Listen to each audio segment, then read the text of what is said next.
to record. So everyone, please press consent to continue on to the next stage.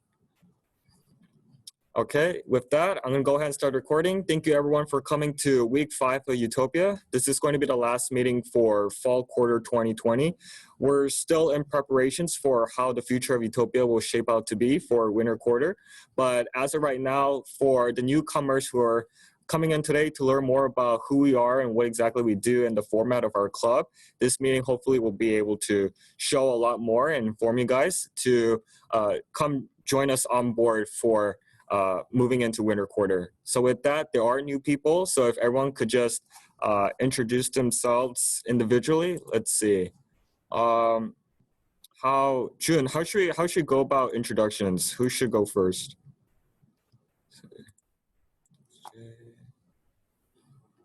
Okay, so how about this? How about we start from, do you want to start? Sure. Okay.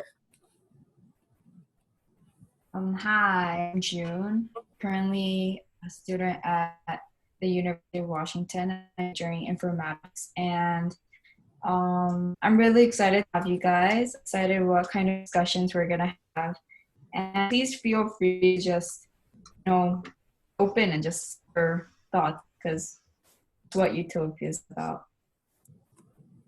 Yeah. Okay, thank you, June. Do you want to popcorn it off to somebody else?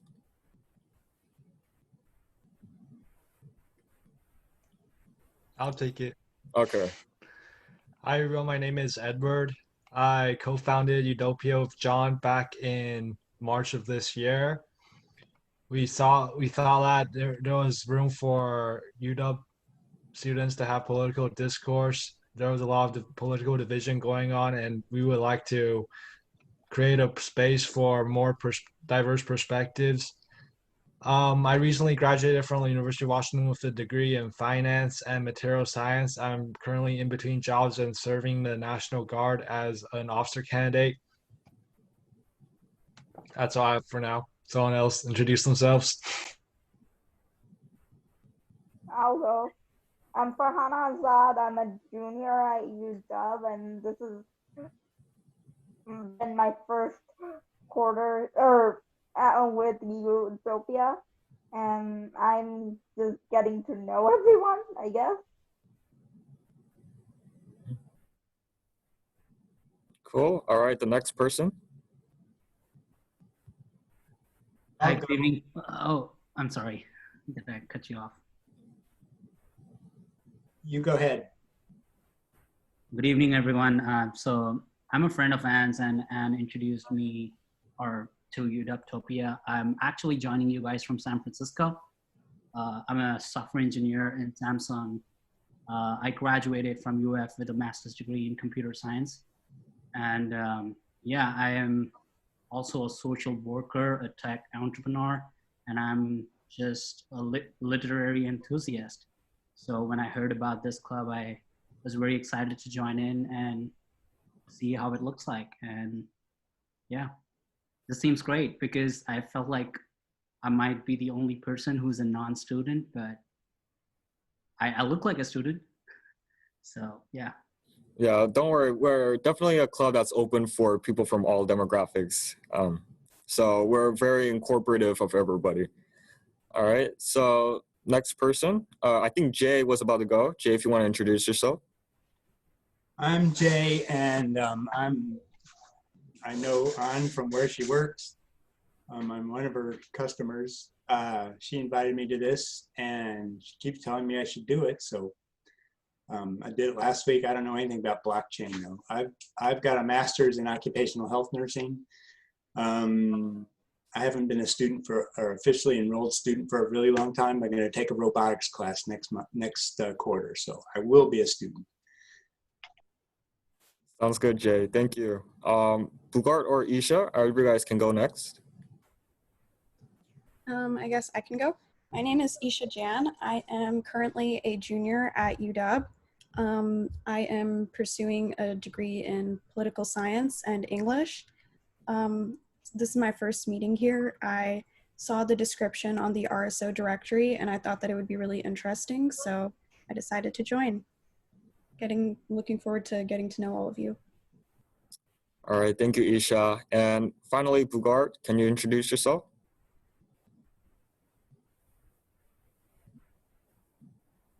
Bugart, are you with us?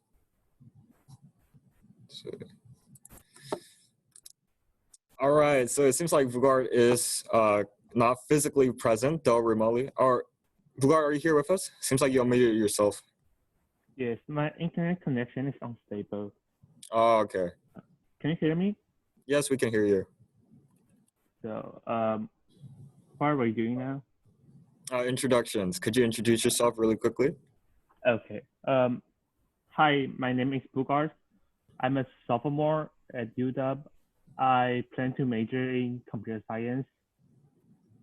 And I joined UWtopia because I like to learn about different opinions and talk more. Yeah. Okay. Thank you, Bugart. And the VIP guest for today, Anne, who just popped in right now. Anne, if you want to introduce yourself, go ahead, please. Okay, hi guys. My name is Ayn, and yeah, I'm the graduate at University of Washington, helping John to forming this group, and so that we can have fun and having great discussions. I'm really looking forward for today's discussion. So. And I'll round the introductions off with my introduction. So my name is John Kim. I'm a senior economics major at the University of Washington.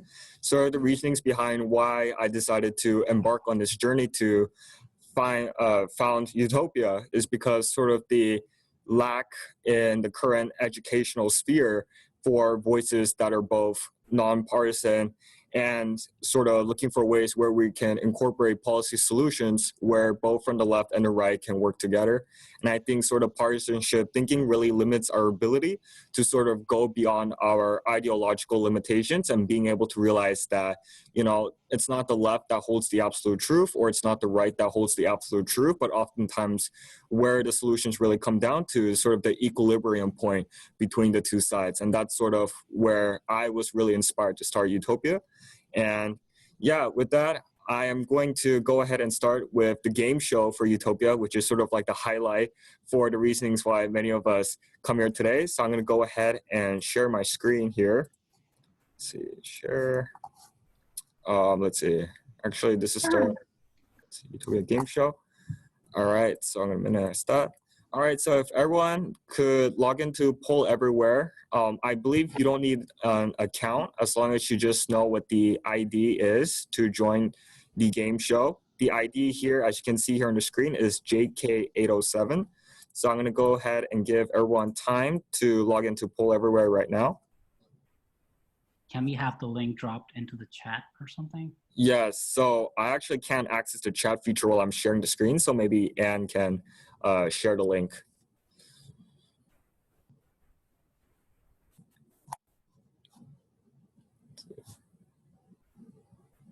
I shared it. Okay, thanks, Edward. And once you are done, just click on the yes in the participatory tab, just so I can see where everyone's currently at in the process.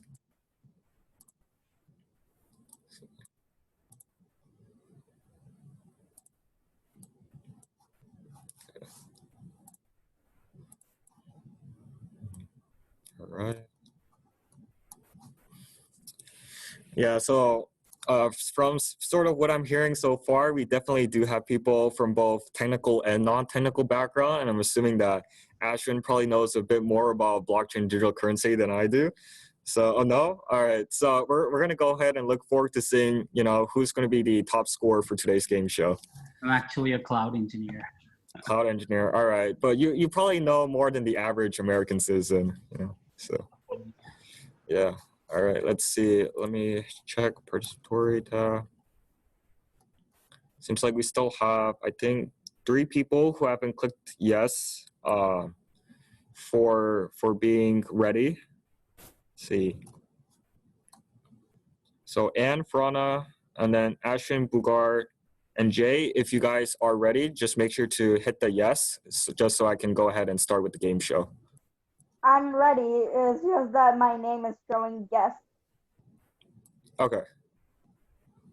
For So, me, it says waiting for JK807's presentation to begin.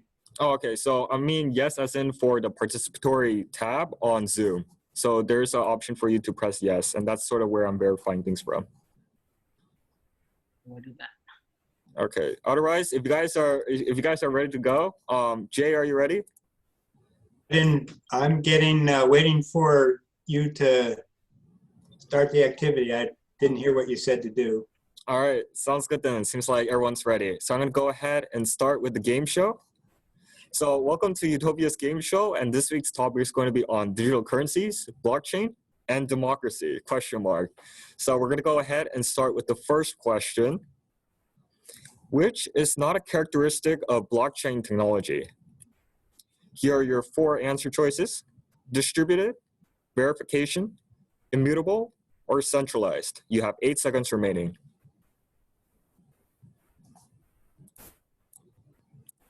Let's see. 0. All right. The question is now locked, and the correct answer choice is centralized. So it seems like people do sort of have a general understanding of blockchain technology, and one of the characteristics of blockchain technology is the fact that it's decentralized. So centralized is the incorrect answer here. All right, so the current leaderboard standing, we have Ashwin and Edward taking the 1,000 point mark. The second question is, what is one sector that can be benefited from blockchain technology? Is it manufacturing, mining, governance, or all of the above? Which one is the correct answer? 5, 4, 3, 2, and 1. Answer choices are locked, and the correct answer is all of the above. So the thing about blockchain technology, and I'll also continue to share into the presentation later on today, which is that blockchain technology has a really broad use case, and that it can be really used for pretty much any sector that can utilize the sort of blockchain decentralized ledger system. All right, so it seems like the leadership board, we're starting to get some more people onto leadership board, so that's good, with Ashwin and Edward still maintaining that first place spot. All right, so the third question is, which is not a characteristic of a smart contract? So this is for the people who sort of have a more insider knowledge on blockchain technology. So is it terms, rules, condition? Is it third party, automatic, or autonomous? And the question is asking for a non-characteristic of smart contracts. All right, so the answer choices are now locked, and the correct answer is third parties. So the answers are definitely a bit more widespread, a bit all over the place for this question, but one of the characteristics of a smart contract is the fact that you do not need a third party for the transactions to take place. And this is also something that I'll explain much more in depth into the presentation.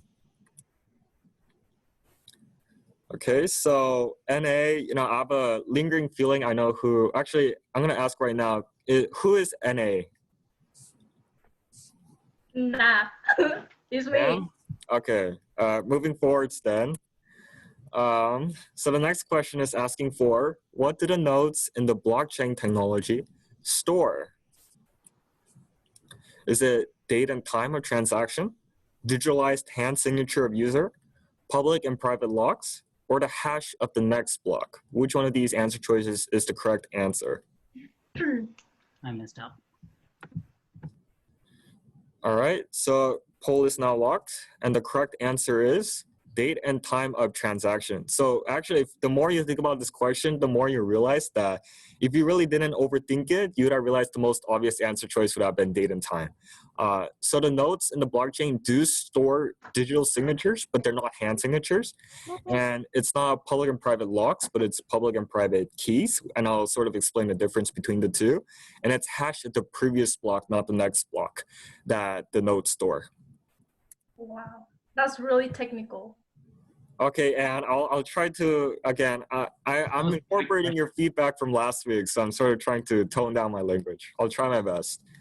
So it seems like Ashwin who humbly mentioned earlier that, you know, he was probably more familiar with cloud-based technology than blockchain, but he's still taking that first place spot.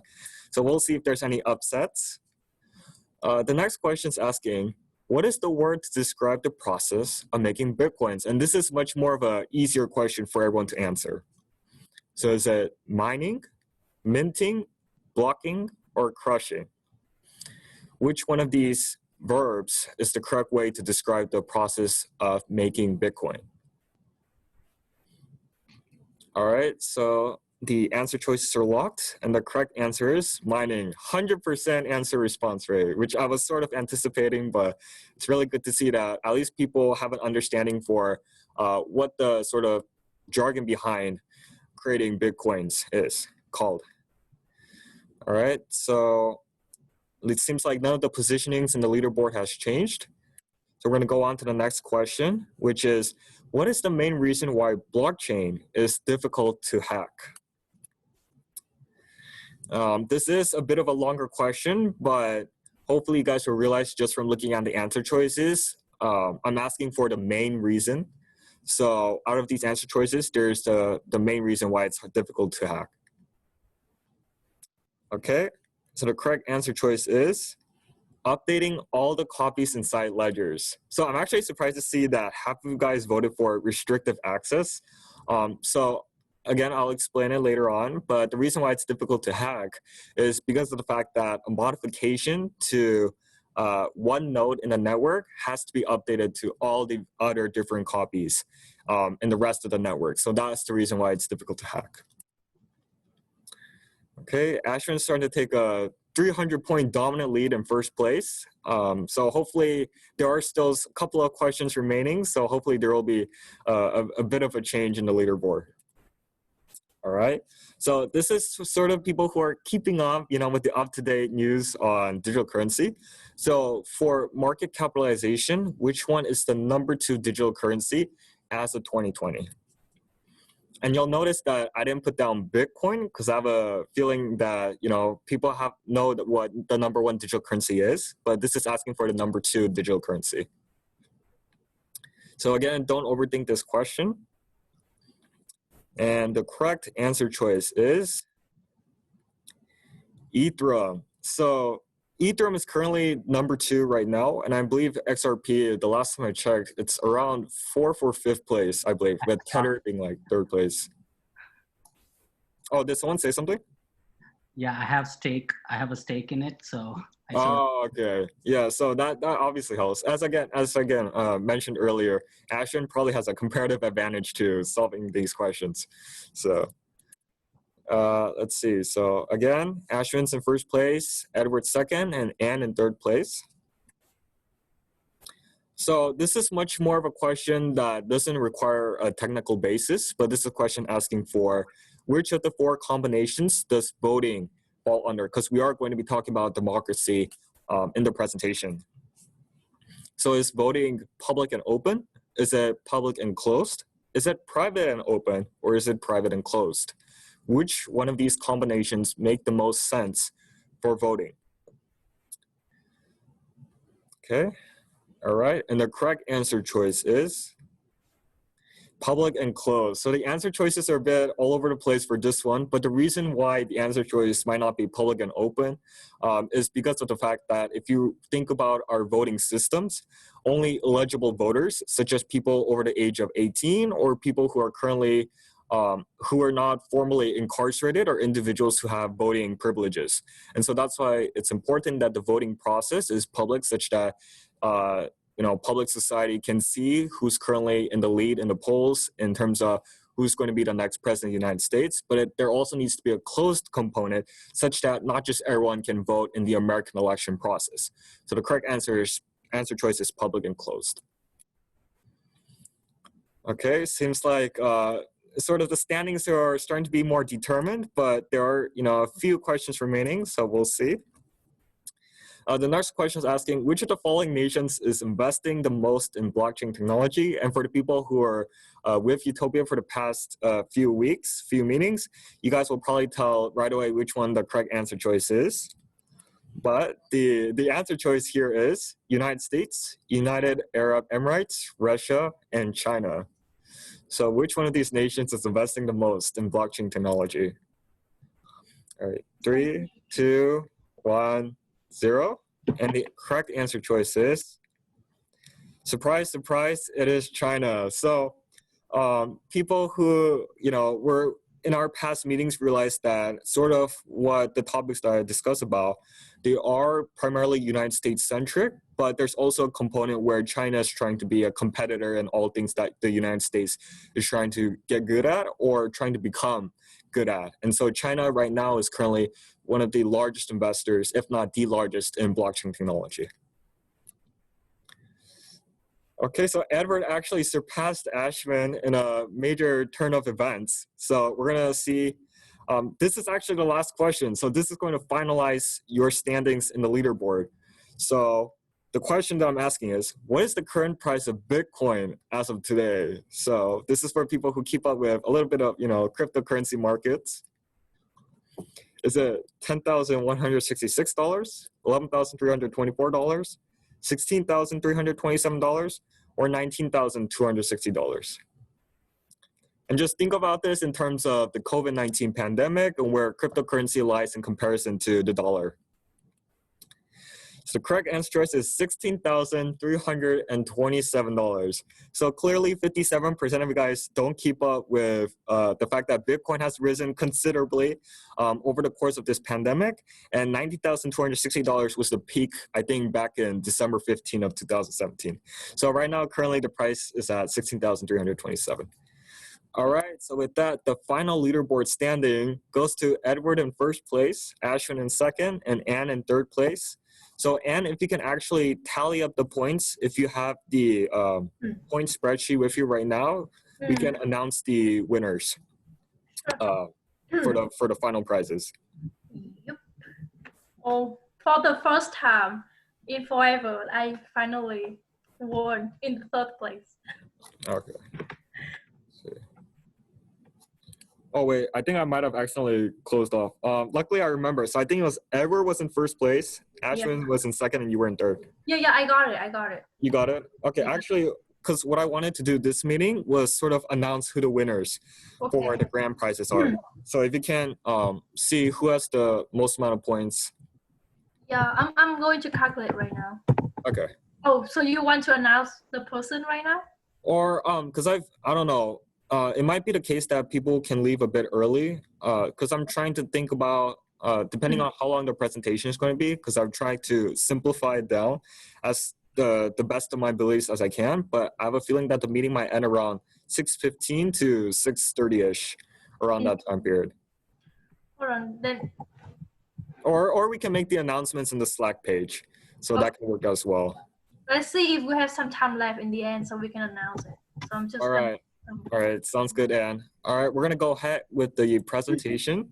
So the presentation for this week is sort of the intersection between some of my favorite topics, which is political science and technology. So the topic for this week's meeting is going to be about the future of democracy and blockchain and digital currency. And this is something that a topic that the mainstream media doesn't talk about, our current politicians don't talk about. But here in Utopia, we are going to be talking about, and I have the research and the data to sort of support my findings, but also for you guys to come up with your own as well. So before I, get into the itty nits and bits about what exactly the blockchain and digital currency sort of, work together in the overall society, I want to hear from you guys. When you guys think about blockchain and digital currency, what are some of the thoughts or ideas that sort of come from it? So if you guys can voluntarily unmute yourselves and answer the question. What is a blockchain? It could be a very simplistic answer.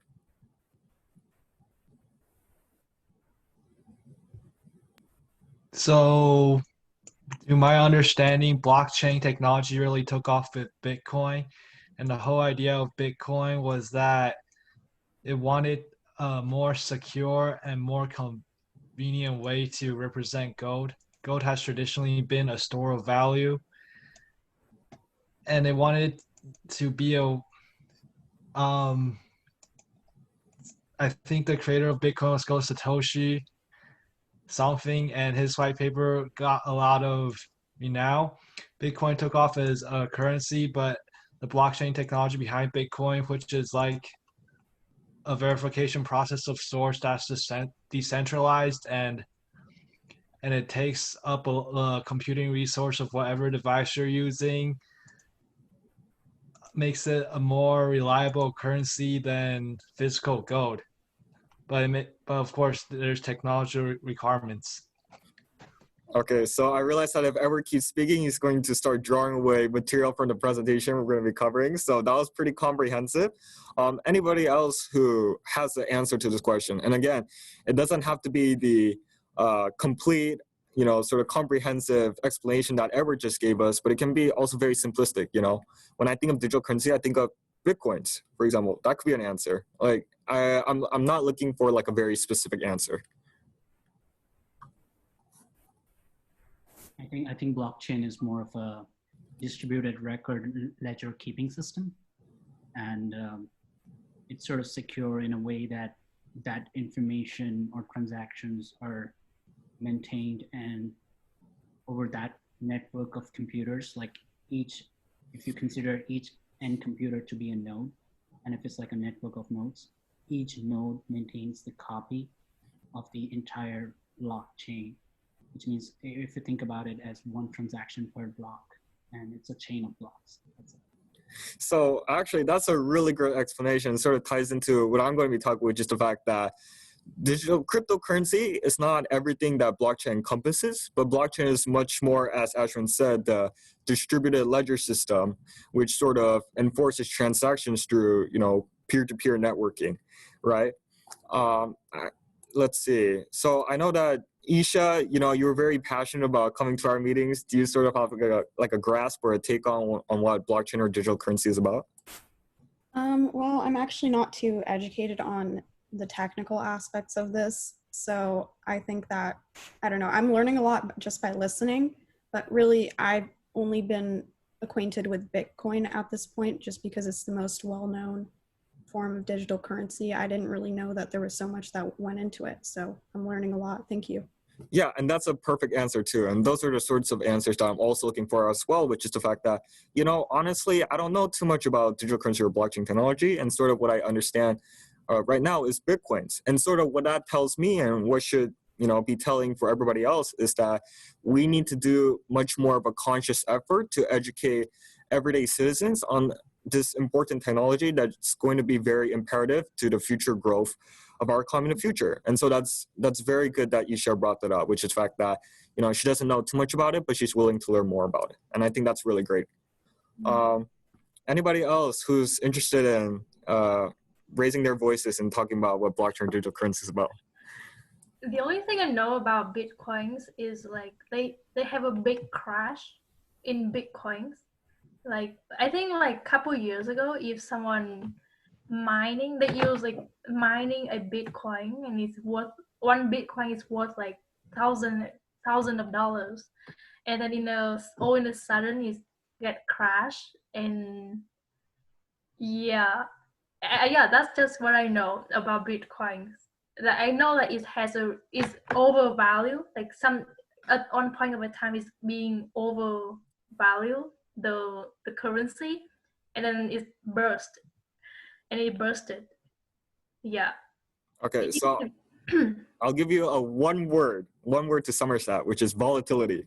Bitcoin is very volatile, and I think that's sort of where you're trying to get at. But okay. Yeah, you're absolutely right on that. And it seems like Isha's raising her hand. So Isha, did you want to bring something else up as well? Yeah, something that I've just noticed with Bitcoin, a lot of people aren't aware of it, like you just said, like they're not aware of what goes into the technical aspects of it. So I think just because of that, and because it's so new, people are less like apt, like at least normal people, they're less, people who aren't super into this stuff, they're less incentivized to invest in something like this, just because they don't know as much. Exactly. Yeah. And that's one of the biggest reasons why our current government right now on both the state and the federal level aren't really so much as interested in talking about issues such as blockchain or digital currency, simply because of the fact that their constituents either don't care or don't know too much about, right? And that's exactly one of the biggest issues that America really needs to address, which is the fact that we need to do more in educating our people on topics like this. So I won't keep you guys on this question for too long. We're going to go ahead and continue with the rest of the presentation. So as I mentioned, it's not just about, cryptocurrency like Bitcoin or Ethereum. It's much more than that, right? So it looks like a lot, but what the biggest takeaways that you can get from this diagram here is sort of the keywords, right? So how sort of the blockchain system works, and I think Ashwin did a really great job of explaining in very simple terms, is it's a network, right? It's a very decentralized distributed network. So for example, someone can request a transaction, and that transaction is sent to all of the computers inside that network. And the keyword here is validation, which is the fact that in every single computer inside of the network, they take that transaction and they create a copy of it, right? And the reason why this creating a copy is so important is if a nefarious attacker tries to infiltrate the system and sort of change one of the transaction records, they would have to do that for every single other computer or server that's contained inside of the network. And that's sort of the big, sort of arguments for blockchain technology, which is the security and the transparency that it creates for the users inside of its network to sort of ensure that, their records and their contracts are enforced and protected, right? So that's very much of like a simplified explanation. And we're gonna talk a little bit more about exactly how it works underneath the hood. So this is sort of like a much more technical explanation, but at the same time, it's at the same time very easy to understand. Sort of how you can really think about the nodes, right? So when you think about blocks, for example, they sound very abstract. You're not sure exactly what a block is. But if you take the block apart, it comes down to basically, 4 different components, right? The one is the public key. So this is sort of like your ID. For example, we have our UW student IDs, for example. That's our public keys. And then you can think of the private key, which is something that is not shown to anybody else and something that we personally hold on to. And the reason why we need to have a public and a private key is so that public keys are important for identifying who we are, but the private key is important in such that we can actually carry out our transactions and other people will know that it's coming from us, right? And, it goes into the whole encryption process through something called hashing, and that creates a signature. But the most important thing that I want to bring to you all today is the fact that each node holds the signature from the previous node that's connected to, right? And the thing that I mentioned earlier about hackers trying to get into the system, it's the fact that if they try to mess with one of the transactions, they would have to do that for every single other transaction, every single ledger or node in the network, simply because that's how they're all connected to one another. And actually, let's see right now. I feel as though I received a comment from somebody. Let's see. Chat. Private key, kind of like a password. Yeah, so you can sort of, let's see, Ashwin could probably describe it a bit better than I could, because it's been a while since I was a former computer science sort of trainee. But sort of how you can think about a private key is that it's sort of, I believe it provides like a sort of decryption service. So if a public key creates a hash, you need some way of decrypting that. And sort of private key is a way of decrypting de-encryption. That's sort of how you can sort of see how the two work together. Yeah. All right, so yeah, again, some of the feedback that I received from the previous meetings was that, some of these meetings can get pretty technical, and I do want to open it up to the audience to sort of hear back from what they think about the slides that we're currently on. So this slide is sort of talking about the differences between the natures of public versus private and versus open versus closed.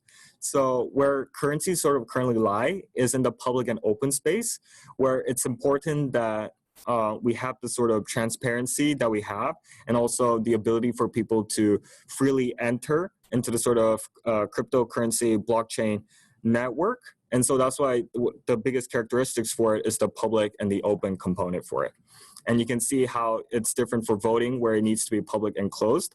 And then for stuff like national defense, it's important that those things are private and closed. And then government financial records should be private and open. All right, and this is sort of rehashing the sort of reasonings behind why we need blockchain technology. So I'm gonna once again open it up to the audience to sort of answer this following question, which is, what are the benefits of blockchain and digital currency? What do you guys think are some of the more real life applications we can use blockchain technology? Sort of from my explanation of what blockchain technology is. I want to throw something in here, and I don't know very much about blockchain and digital currency, but it seems like it'd be great for money laundering, tax evasion, fraud, that kind of thing. Perfect, Jay. And we are going to get to that. So I have made slides for that. So thank you for bringing that up. Yeah. All right. Anybody else wants to the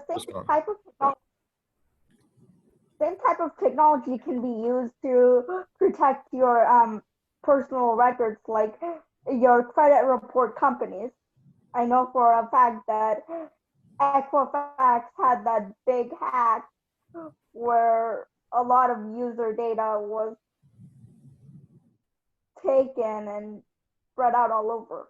So if they have like a blockchain technology, it would be harder to get into. For example's sake, let's say Equifax, and they wouldn't be able to get into our personal financial information. Okay, so that's actually sort of talking about the decentralized nature, right? So a lot of the reasons why these hackings can take place is because of the fact that a centralized entity is holding all of our information in sort of like one database, right? Or one data server, for example. So it's very easy for the hacker to just infiltrate that one system to get access to all of your private information. But what is it for the case of blockchain? For blockchain, because it's decentralized and all of your records are copied, distributed throughout the entire network, right? Even if someone was trying to tamper with your financial information is still secured in somebody else's computer that's connected to the same network. And if there's enough of your legitimate, sort of information on many other different computers, even if they tamper with yours directly, they still can't change the fact that everybody else is holding legitimate copies. So I think data privacy and data protection is one of the biggest benefits of blockchain. So you're on that, yeah. Anne, you raise your hand. What do you think of the practicality of implementing blockchain in, say, healthcare industry? So I think we can, like, say, for example, healthcare records. Right now, I don't see the practicality of implementing blockchain as a decentralized technology to make it like a database for the healthcare records, health information. It is really easy, it's really vulnerable to be hacked because, because of the current what is say? I don't know, like, besides the fact that we have great technology, I just feel like healthcare is really lag behind, because right now they're still using paper as to store health information records. And I just don't know what is the practicality of applying blockchain in a field like healthcare. Okay, so obviously you're much more of a healthcare expert than I am, but sort of from what my understandings are and sort of how I want to phrase this is, how do you think blockchain will work for the acceleration of creating a vaccine for COVID-19, for example? How do you think blockchain might help with that process? I don't know. So, okay, let's break down the reason why creating a vaccine takes so long. It's because it's the creation of the vaccine itself is relatively short compared to the number of clinical trials that the vaccines have to go through to ensure its safety and usability on a widespread level. And so how blockchain can be utilized is it can create a ledger for every single clinical trial such that it goes into a system where, the system might get complicated because of all the various different clinical trials that are taking place all at once. But we can put all of that information onto a blockchain network such that we can verify immediately which clinical trials have been effective compared to the ones that have been not, for example, and allow researchers to gain access to that information far more quickly and the results to that information. You can see why there's definitely a use case in the healthcare industry, especially with finding a vaccine in a much more shorter time period through blockchain technology. Wouldn't you have to standardize, I'm sorry, wouldn't you have to standardize like all the information that you are putting in there so it's all in, in the same form and everything? And so when you set it up, you have to think about what kind of information you're going to collect ahead of time, and then you couldn't really change it as it goes along and your needs change? Yeah, exactly. So like I mentioned, clearly that, you guys definitely know a lot more about healthcare industry, and I still have a lot to catch up. But sort of from what my understandings that needs to be done so far is sort of the relationship between the public and the private sector to create a system of standardization. Because one of the things with blockchain is that there can be numerous blockchain projects taking place at once. And if a certain private pharmaceutical company is using a different system, a different formatting of their records compared to another different private pharmaceutical companies, that could be in contrast with one another. And I completely agree at that point. I think probably what needs to be taking place is sort of seeing a place where a centralized authority like the federal government can sort of play a role in ensuring that standardization of the process, especially for something that provides as much of a social value as a vaccine for COVID-19 does. I think that would be the direction that our government definitely needs to head towards, and sort of that information cost, as you mentioned. So yeah, I think that's definitely one of the things that we should be focusing on for sure. Oh, I wanted to verify something that people have been floating around the idea of hacking into a blockchain technology distributed system. It's not that easy from a cybersecurity perspective. You'll have to manipulate 51% of the computers in the network in order to hack into a distributed blockchain technology or manipulate its data. And also the integrity of the data is preserved consistently across the network of nodes. So it's not that easy. It's easier to hack into a centralized database, as John mentioned, compared versus a distributed blockchain system. Yeah, so I was very highly suspicious when Ashton was mentioning that he was much of a cloud computing expert than he was on blockchain. So I think that was a perfect explanation, in that, yes, there needs to be a 51% majority in order for any actual legitimate hacking attempts to sort of go through. And we are going to be talking about how one of the biggest myths behind blockchain technology is the sort of, news that we constantly get in regards to how, it apparently seems like Bitcoin is really easy to hack, when in fact there's definitely other factors that play into it. For example, management of the companies is probably one of the biggest reasons why these hacking places occur in the first place. So we're going to talk about that. And I would also like to point out that the disadvantage from my personal perspective is what Jay said, and I would like to follow up on that. Is like there have been like illegal black markets online that have been operating on blockchain technologies. There's the use case of Silk Road, which was shut down by the FBI in the United States from 2011 to 2013. So, I mean, it's something you can really Google on and see what is happening, because the essential disadvantage behind this is the identity is masked. Tomorrow I can set up a VPN in Turkey and make a Bitcoin purchase and no one would know, but that I own it, right? And the system would say that I'm this user from Turkey who has certain amount of Bitcoin. So yeah. Exactly, yeah. And we're gonna talk about sort of how, due to the anonymous nature, it's really easy for illicit activities to sort of take place on these, cryptocurrency markets. But we're going to talk about the role of the government and how that sort of plays in sort of resolving those issues. So I'm showing this image to you guys for a very important reason. And there's actually a word to describe this phenomenon.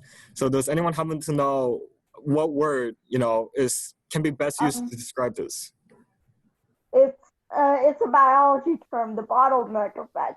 Yes, it's bottlenecking. So a lot of the transaction costs that are occurring in our financial institutions or our legal institutions is bottlenecking, right? The fact that a person who's trying to make a transaction to another person, there needs to be third-party intermediaries in between, and that slows down the transaction from something that can take a matter of single day, to a matter of a single week, for example. And that's one of the issues of bottlenecking, which blockchain actually resolves.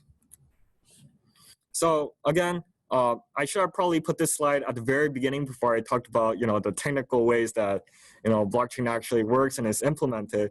But this is sort of to get you a better understanding of the differences between something that is not a blockchain versus something that is.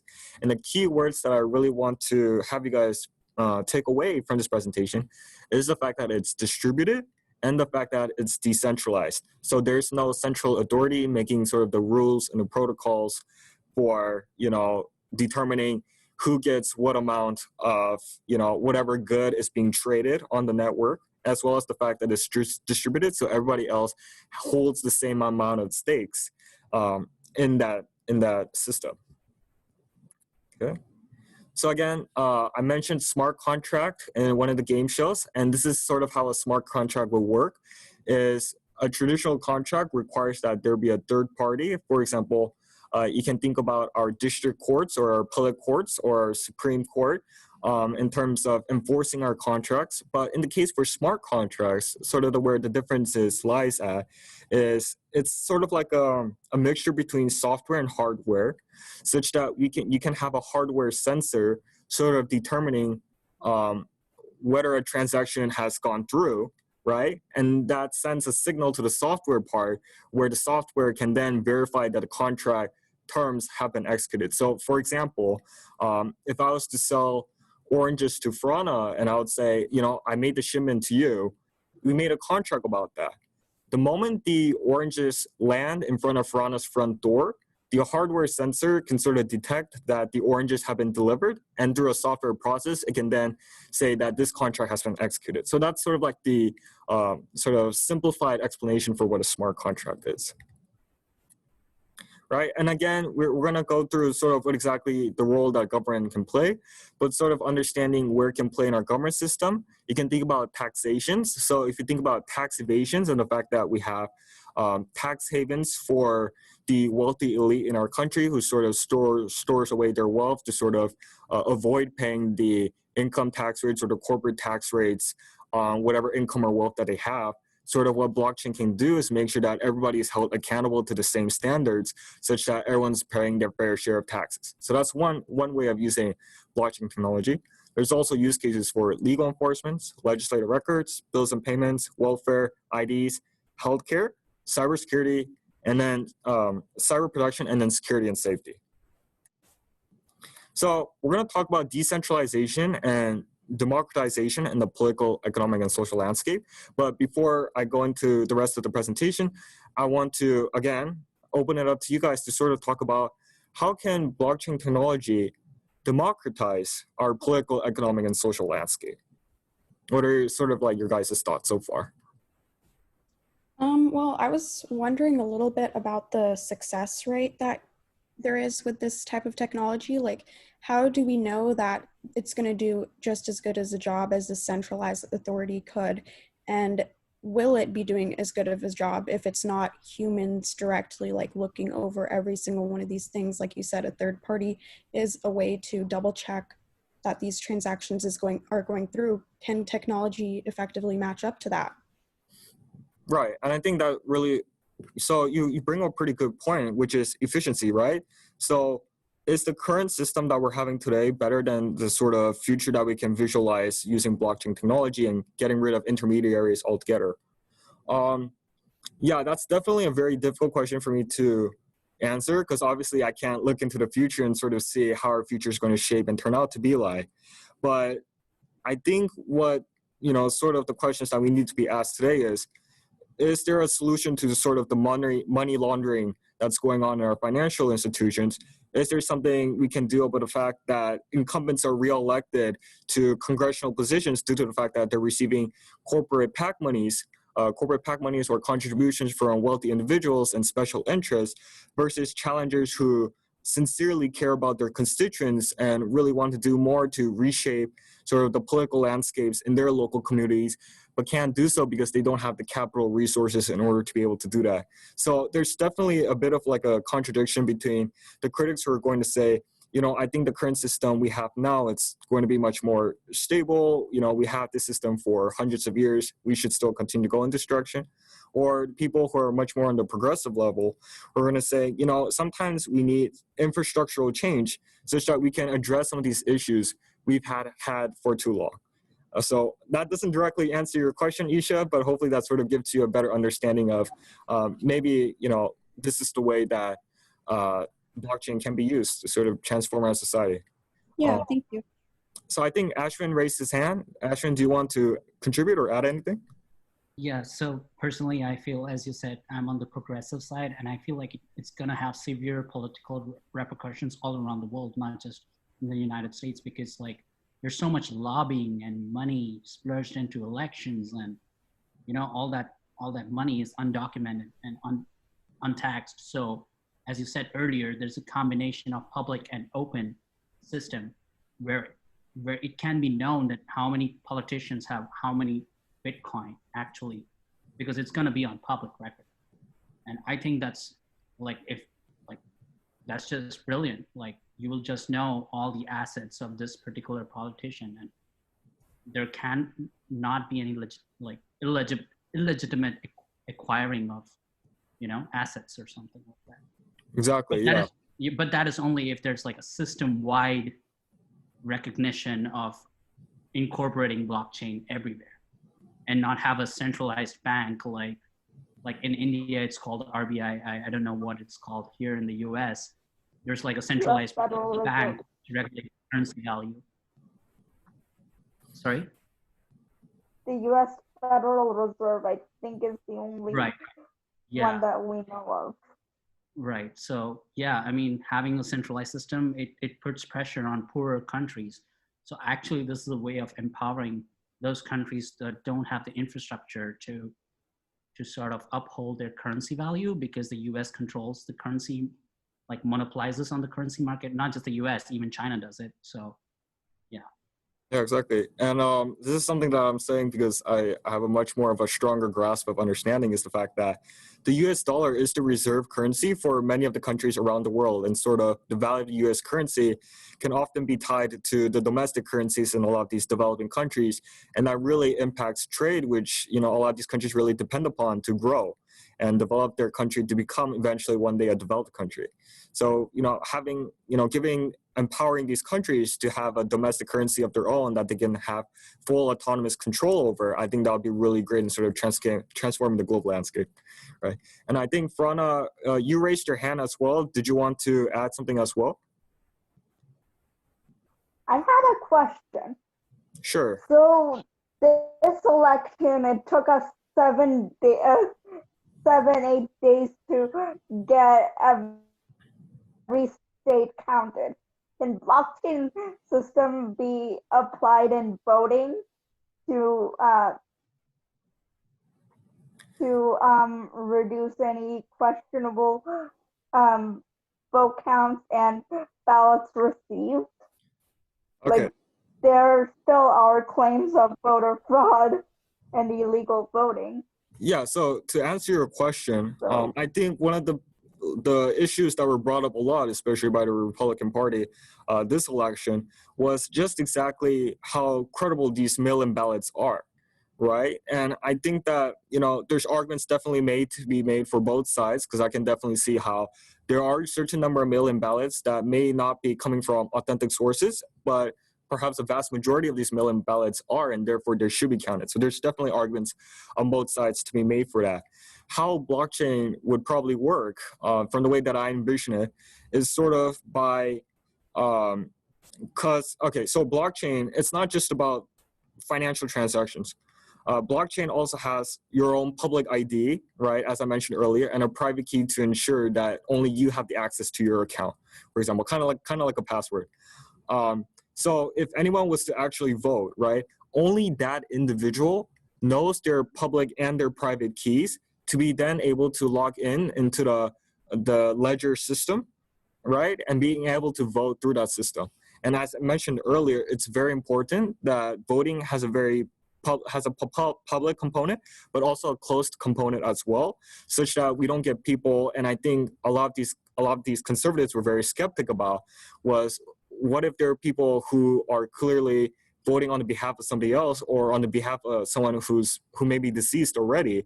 How do we prevent that? We can prevent that through a blockchain technology by ensuring that we are constantly having the information being updated to determine the current living status of the individual, as well as whether or not that individual is eligible to vote, and have that person be able to vote. Let's see. I think are there any comments? That only addresses a few of the issues. I mean, there's a lot of issues about voting. Who can vote? I mean, like whether felons can vote versus not, and at what point. You know, in some states, like in Washington, you can be a convicted felon and you can vote if you've finished. You know, if you've finished your prison time and you're not on parole. But in different states, there's different policies. How long. You know, with the mail-in ballots, there was the argument over, does it have to be postmarked by the day of the election, or does it have to be received by the day of the election? There's all kinds of other issues that blockchain would not address. It would probably address, you know, is this ballot really come from this person? But other than that, there's still a lot of other issues. So I can talk about sort of the postmark. So I think the way sort of blockchain technology works, and I think I mentioned early as well, is sort of the fact that once you make sort of a request into the system, that request is sort of made and then carried out sort of automatically. So even if there are people who were to submit their request or submit their votes on the day of the election, their votes could probably be added straight into the database straight away without the sort of waiting period that you typically see for traditional methods where ballots have to be mailed, then they have to be sorted and then verified. And, you know, there's definitely that whole, you know, transaction cost problem with that. But I think, yeah, in terms of like the waiting periods, I think because of the fact that blockchain technology, the fact that it's through, you know, a software process and the fact that there's no third parties in between, I think even if people were to vote on the day of the election, they could probably get their votes in. And we can simply close it off on the day that election day ends, for example. So I think it'll probably leave that problem. But as Jay mentioned, we still need to be skeptical and we still need to be holding doubts and thinking about what are these sort of, you know, unintended, right, side consequences it can have on our votings, on our elections. So I think we keep that in mind. Let's see, I think I'm getting, let's see, chats. Yeah, so especially in southern states, yeah, Alabama, right. Okay, so let's see, Wall Street.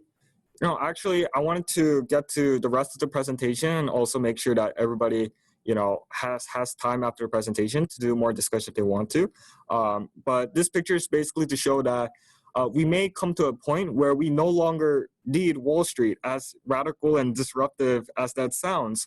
Wall Street basically earns off, you know, a lot of their profits from serving as these third-party intermediaries.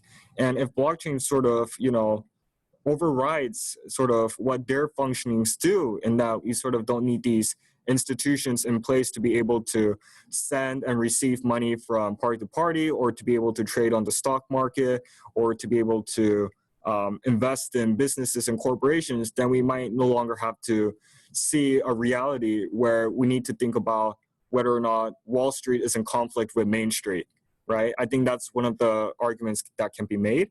But as Isha mentioned, you know, Wall Street has been a very, you know, deep part of the United States' history, and sort of, you know, helped developing how, you know, some of the largest businesses, right, were able to rise and, you know, help the United States develop and become the country that we are today. So, yeah, I mean, for me personally, I definitely can see a world where we might need less of a power coming from the Wall Street in terms of dictating how we're sort of leaving our economic portions of our lives. But, you know, that's definitely a question up for debate. So I'm covered this already. And this is sort of, you know, in terms of data, because I wanted to make sure that you guys see the data as well. This is for the percentages of tax owed based upon wealth group. And you can sort of see from how the x-axis is labeled, right? The higher up, you know, the person is in their wealth distribution, so the top 1% of the 1%, they're most likely to withhold or evade a lot more of their percentages of their taxes, right? And this is largely due to the fact that there are tax havens in, say, Switzerland, for example, that they can hold their wealth into, and so that they can skip out and avoid paying taxes in the United States. Yeah, so yeah, Jeff Bezos, right? But not just Jeff Bezos, but because I think you have to remember, Jeff Bezos, Amazon is a relatively new company, and you have a lot of companies that have been around for, you know, many, many decades, right?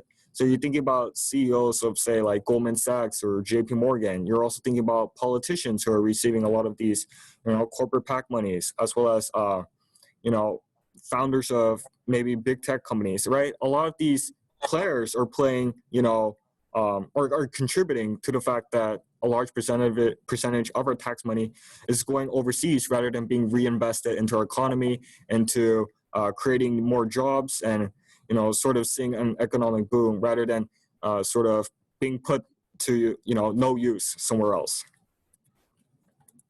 Okay. Let's see, again, this is by HSBC, average wealth hidden, and once again, you can see the net wealth down at the bottom. And then most recently, and this is something that I heard over the news in regards to money laundering. So there are cases where, you know, a lot of these banks, they allow these sort of suspicious money laundering activities go right by underneath their noses, right? What usually needs to happen is they not only need to flag suspicious activity, but also report that to regulatory agencies. But because of the fact that the system is so complex, right, a lot of times regulators can often miss it, and these financial banks can get away with it. So how blockchain might sort of alleviate that, and I think, you know, many other people mentioned, is through the transparency in our systems, where we can actually see the origins as well as the destinations of where money is being coming from and where it's heading towards in our financial institutions. And creating that transparency is really important, making sure that money laundering, especially for terrorist activities, for example, are stopped at its source and not allowed to move forward. Okay, and then you can see here our beautiful congressmen and women who are supposedly working on our behalf and, you know, really trying to help us. But the fact of the matter is that a large, you know, majority of the politicians in our Congress and our Senate, if you think about Mitch McConnell and Nancy Pelosi, so I think, yeah, so Senator Mitch McConnell and Nancy Pelosi, who just got reelected for their offices, a lot of the reasons why they're able to do so is due to the fact that they're able to, you know, sort of outspend sort of their challengers. And for the challengers who do sort of overcome and defeat the incumbents, they often have a lot of financial resources themselves to be able to do so.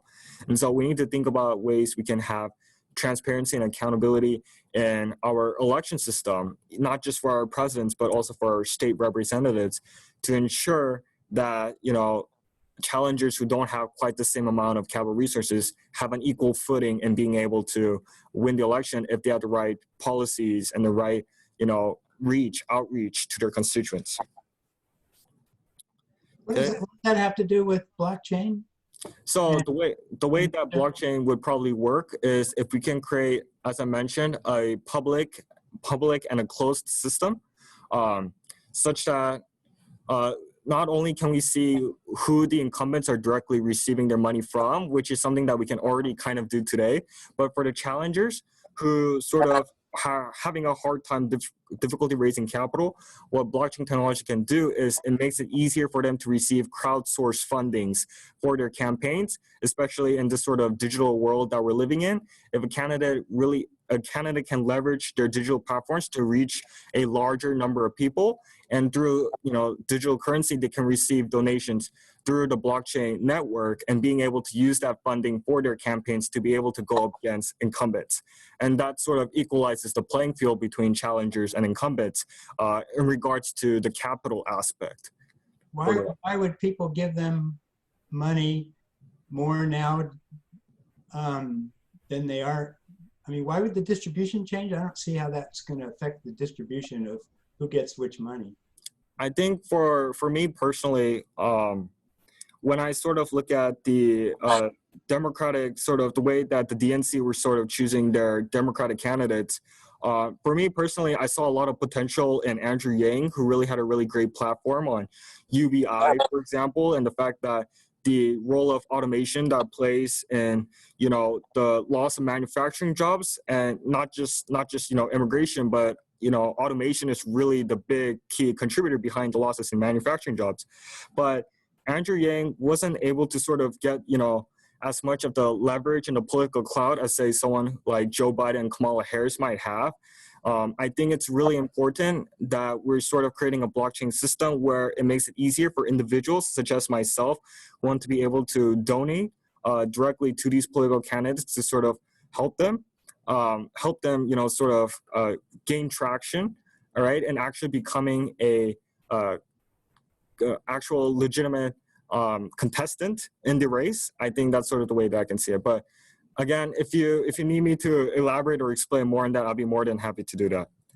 Let's see. So I think two people raised their hands. So Frana first, and then Ashwin, you can.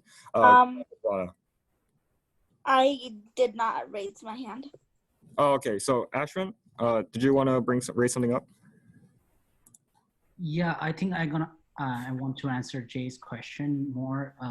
I guess the crowdsource funding is not going to change, but it's definitely going to increase visibility as to what corporate companies are backing candidates if there's like a skewed candidate campaign contributions.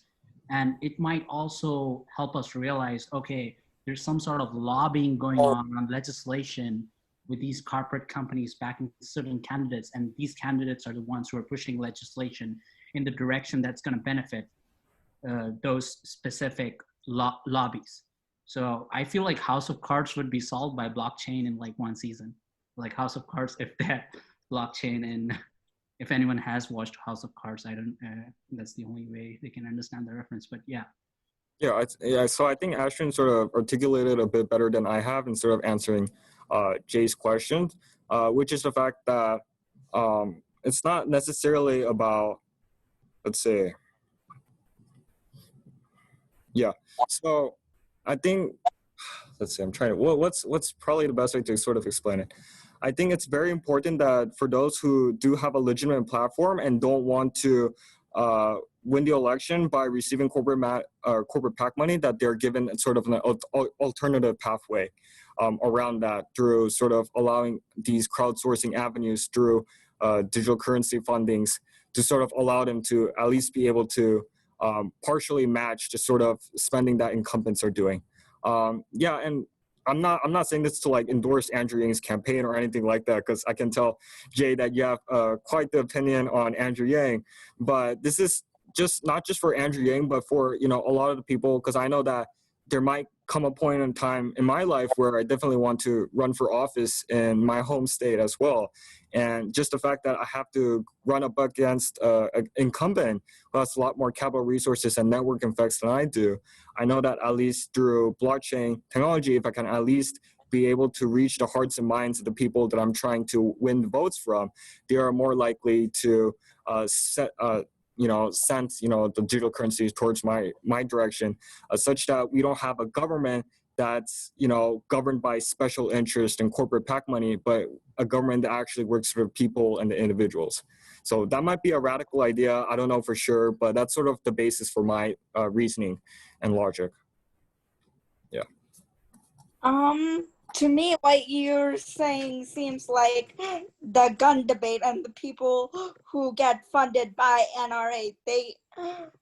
NRA has more speaking ground because they've got so many candidates who they're funding, so they can have a sway the way the legislation on gun goes, because of the amount of money they spend on candidates. If we knew, I guess if we knew knew who was getting money from where, we would be able to stop them from going into office, or we can match people to have we can exclude NRA and lobby groups altogether through that blockchain system, so that people who legitimately want some common sense gun legislation to happen can have people championing it show up in Congress to actually do it.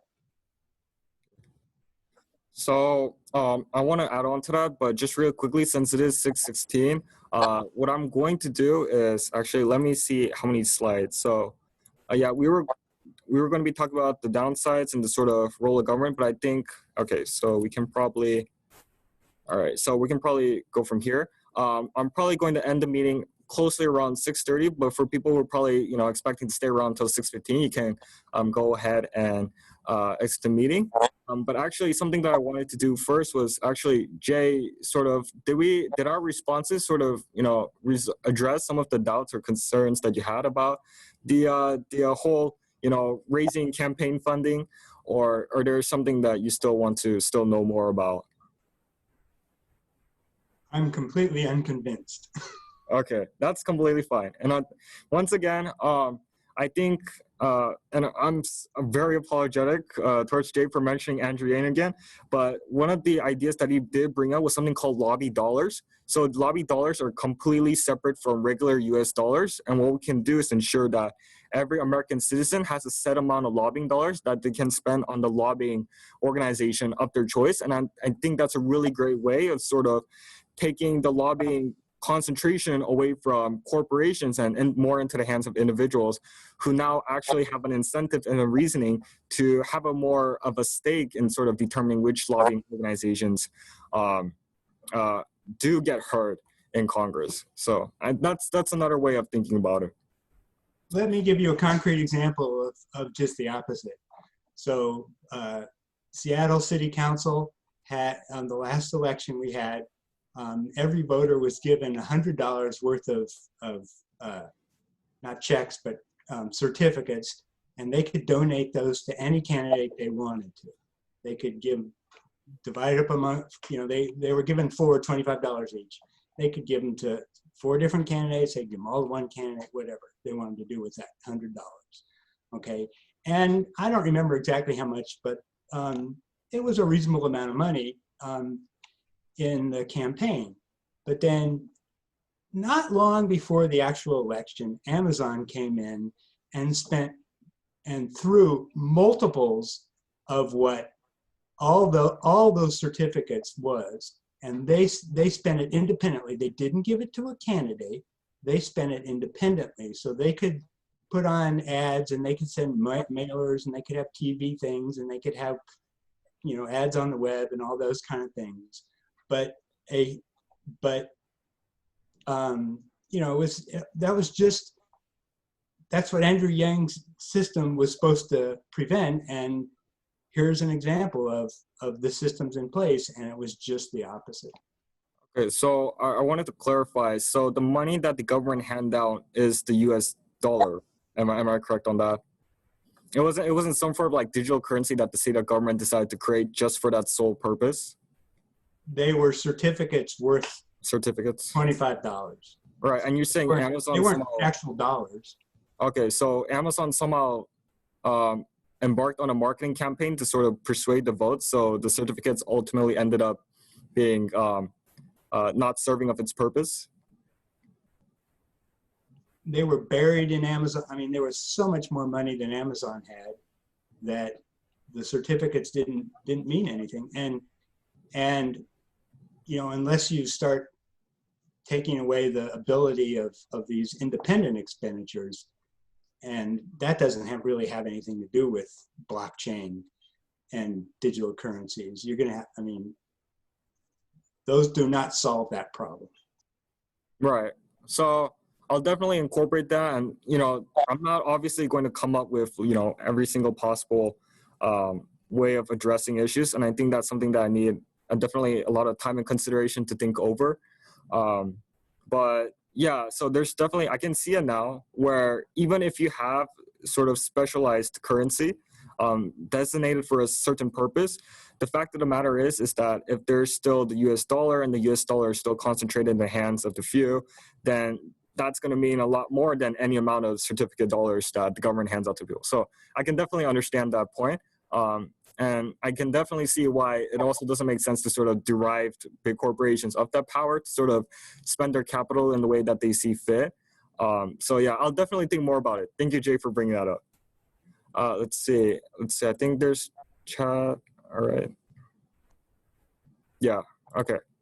I think people have their hand raised. So Isha, did you want to say something or add anything?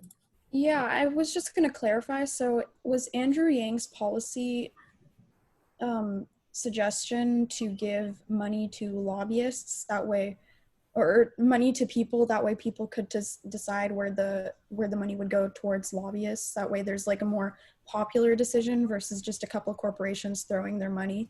So I was going to ask, what is there to prevent those corporations from still shelling out more money than the government is able to give to citizens to decide this? Would there be something also to prevent that? Because it doesn't really, this is the first time I'm hearing about it, and I'm just trying to clarify, I guess. Right, exactly. So sort of, yeah, and I'm starting to see it and I'm starting to realize it too. If this system is ever going to work, we need to sort of exclude corporations for sort of spending and lobbying.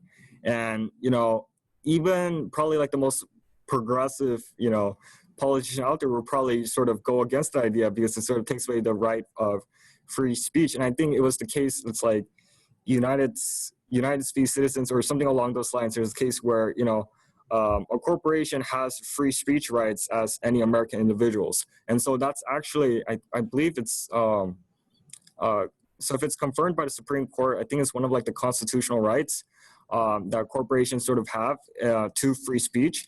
And so if we were trying to exclude corporations from that process, then we need to, then that would sort of be like unconstitutional.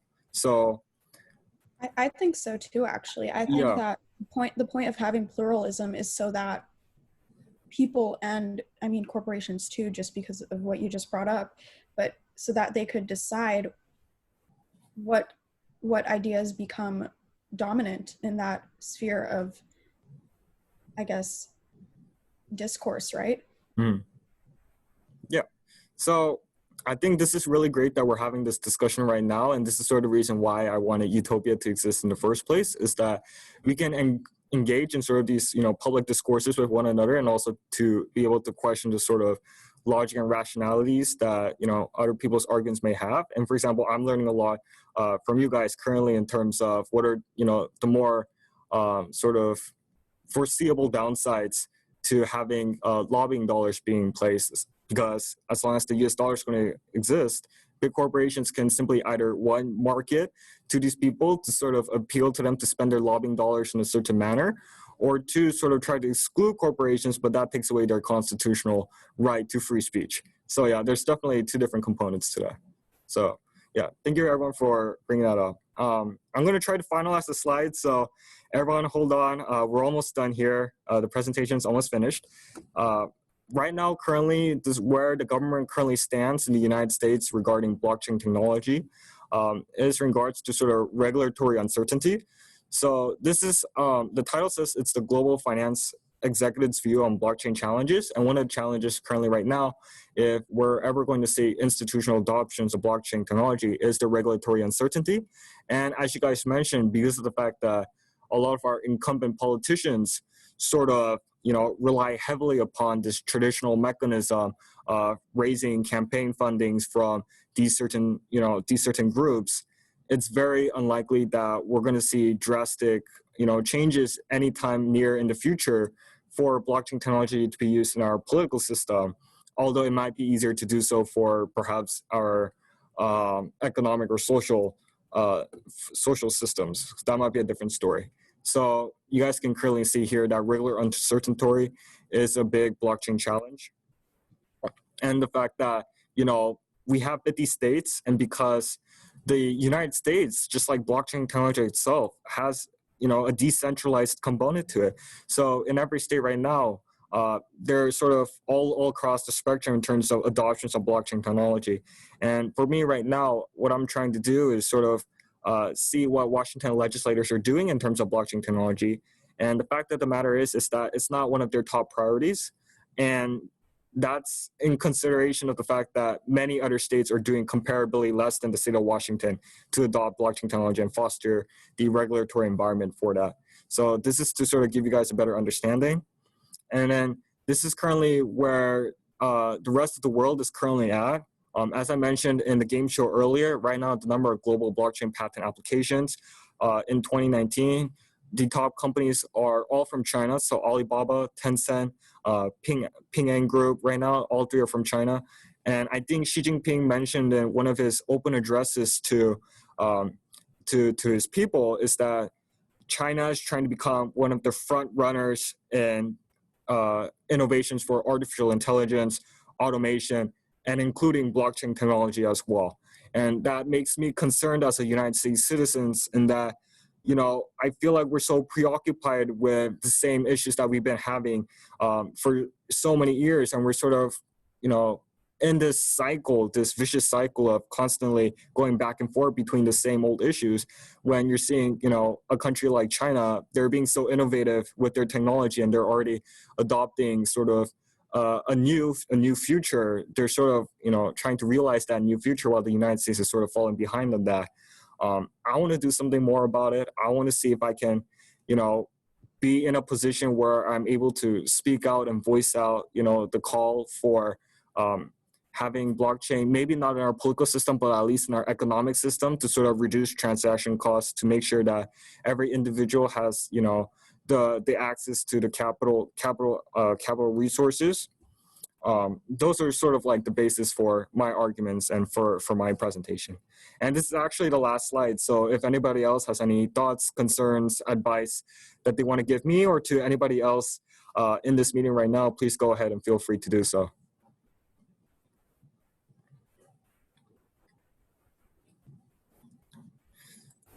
I just want to say this was a really great presentation, and thank you for allowing us to learn and discuss this. I thought it was really interesting. Thank you, Isha. And actually, I'm going to apologize a little bit. I did promise to my executive team members that I'll try to sort of reduce my participation in the talking and try to encourage more participation from you all. And sort of what changes I'm going to be doing moving forward into winter quarter is, instead of having a breadth of topics, we're going to start orienting ourselves into a depth of topics. So for example, in the first week, I'm going to introduce the topic and sort of give my own thoughts and opinions about it. The second and third week is an opportunity for you guys to come up with your own research and thoughts on that same topic. And then the fourth week, we'll be able to engage in perhaps like a debate platform to sort of talk more about the issues in regards to seeing from both sides of the issue. So again, I'm going to apologize ahead of time if I perhaps spoke too much in this presentation and not enough of you guys contributing to it. Yeah. No. You're doing very well this presentation. Okay. The discussion is really good. Like, I also learned a lot from your presentation as well as everyone's discussions. So I really like it. Don't worry. So Okay. you're doing well, doing very well. Yeah. I was like, wait, is it over already? Yes, it's over. It is 6:30 right now, and I know for sure remote meetings can be very tiresome. So I want to make sure that each meeting that we have doesn't go over like a certain time limit. Yeah. Let's see here now. All right, so if nobody else has anything left to say, the meeting for today is officially over, and this is the final meeting for fall quarter of 2020. So I look forward to seeing you guys in winter quarter if you guys are willing to join us then. Oh, and should I announce the winner? So yeah, the winner for fall quarter